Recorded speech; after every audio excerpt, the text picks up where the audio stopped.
ಕೋಟ್ಯಾಂತರ ರೂಪಾಯಿ ಬೆಲೆ ಬಾಳುವ ಜಮೀನು ಜಿಲ್ಲಾಡಳಿತದ ವಶಕ್ಕೆ. ತಹಶೀಲ್ದಾರ್ ಕೆಎಂ ಮಹೇಶ್ ಕುಮಾರ್ ನೇತೃತ್ವದಲ್ಲಿ ಕ್ರಮ. ಟಿವಿ10 ಕನ್ನಡಗೆ ಸ್ವಾಗತ. ಸರ್ಕಾರಿ ಜಮೀನಿನಲ್ಲಿ ಅಕ್ರಮವಾಗಿ ನಿರ್ಮಿಸುತ್ತಿದ್ದ ಕಟ್ಟಡ ಕಾಮಗಾರಿಗೆ ಜಿಲ್ಲಾಡಳಿತ ಬ್ರೇಕ್ ಹಾಕಿದ್ದು, ಇಂದು ಫಲಕ ಅಳವಡಿಸುವ ಮೂಲಕ ತನ್ನ ವಶಕ್ಕೆ ಪಡೆದಿದೆ. ಜಿಲ್ಲಾಧಿಕಾರಿ ಲಕ್ಷ್ಮೀಕಾಂತ ರೆಡ್ಡಿ ಅವರ ಆದೇಶದಂತೆ ತಹಶೀಲ್ದಾರ್ ಕೆಎಂ ಮಹೇಶ್ ಕುಮಾರ್ ಕಾರ್ಯಾಚರಣೆ ನಡೆಸಿ ಕೋಟ್ಯಾಂತರ ರೂಪಾಯಿ ಬೆಲೆ ಬಾಳುವ ಆಸ್ತಿಯನ್ನ ವಶಕ್ಕೆ ಪಡೆದಿದ್ದಾರೆ.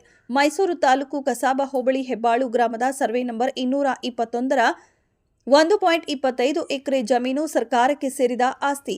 ಸದರಿ ಆಸ್ತಿಯಲ್ಲಿ ಭೂಗಳ್ಳರು ಅಕ್ರಮವಾಗಿ ಕಟ್ಟಡ ನಿರ್ಮಿಸುತ್ತಿದ್ದ ಮಾಹಿತಿ ಅರಿತ ತಹಶೀಲ್ದಾರ್ ಕೆಎಂ ಮಹೇಶ್ ಕುಮಾರ್ ದಾಖಲೆಗಳನ್ನು ಪರಿಶೀಲಿಸಿ ಕ್ರಮ ಕೈಗೊಳ್ಳಲು ಮುಂದಾಗಿದ್ದಾರೆ.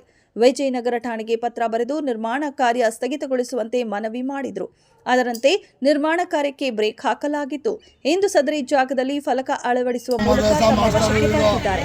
ವಿಶೇಷ ಜಿಲ್ಲಾಧಿಕಾರಿ ಆದೇಶ ಸಂಖ್ಯೆ ULA 1135/76/77 ದಿನಾಂಕ 5/7/2005ರಂತೆ ಸದರಿ ಜಮೀನನ್ನು ಹೆಚ್ಚುವರಿ ನಗರಾಸ್ತಿ ಎಂದು ಘೋಷಿಸಿ RPCಯಲ್ಲಿ ಸರ್ಕಾರ ಎಂದು ಘೋಷಿಸಿ ನಮೂದಾಗಿದೆ.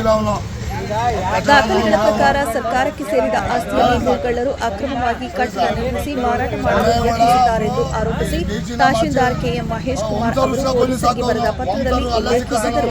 ನಿನ್ನೆ ಕಟ್ಟಡ ಕಾಮಗಾರಿಯನ್ನ ಸ್ಥಗಿತಗೊಳಿಸಿದ ಕೆಎಂ ಮಹೇಶ್ ಕುಮಾರ್ ಇಂದು ಸದರಿ ಜಾಗದಲ್ಲಿ ಫಲಕ ಅಳವಡಿಸಿ ಜಿಲ್ಲಾಡಳಿತ ವಶಕ್ಕೆ ಪಡೆದಿದ್ದಾರೆ. ಶೀಘ್ರದಲ್ಲೇ ಅಕ್ರಮ ಕಟ್ಟಡವನ್ನು ಸಹ ತೆರವುಗೊಳಿಸುವುದಾಗಿ ತಹಶೀಲ್ದಾರ್ ತಿಳಿಸಿದ್ದಾರೆ. ಇಂದಿನ ಕಾರ್ಯಾಚರಣೆಯಲ್ಲಿ RI ಹೇಮಂತ್ ಕುಮಾರ್, ಗ್ರಾಮ ಆಡಳಿತಾಧಿಕಾರಿಗಳಾದ ಮಹೇಶ್ ಡಿ ಹಾಗೂ ಅಜೀಂ ಖಾನ್ ಅವರು ಕಾರ್ಯಾಚರಣೆಯಲ್ಲಿ ಭಾಗವಹಿಸಿದ್ದಾರೆ.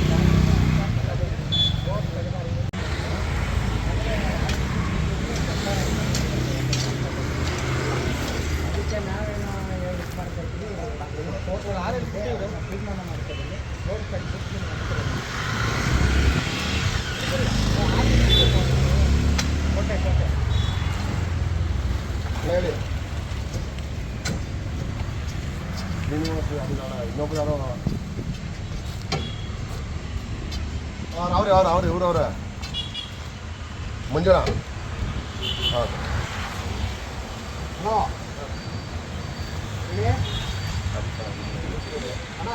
ನಾನು ಕಡೆ ಮುಂದೆ ಸರ್